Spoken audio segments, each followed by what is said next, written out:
Com a visita de cidade pública, Carlos Eduardo Souza de Freitas, apanharam seu documento ali no churrasquinho. Representando mais uma vez a Zona Norte de Porto Alegre, Governador Artística CTG, Vaqueiros da Tradição.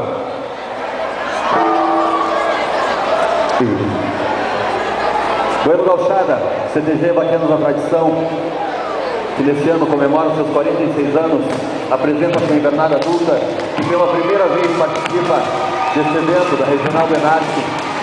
Hoje apresentará como tema de entrada coreografia para a música Vaqueanaço, como retirada coreografia para a música Meu Pago, as danças tradicionais conforme sorteio, Chico Sapateado, Caranguejo e Queromanda.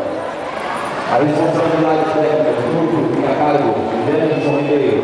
Responsabilidade coreográfica é de Alex Salata. Para o caminho dos senhores, o grupo de danças adulto do CTG Vaqueiros da Tradição.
Brasil!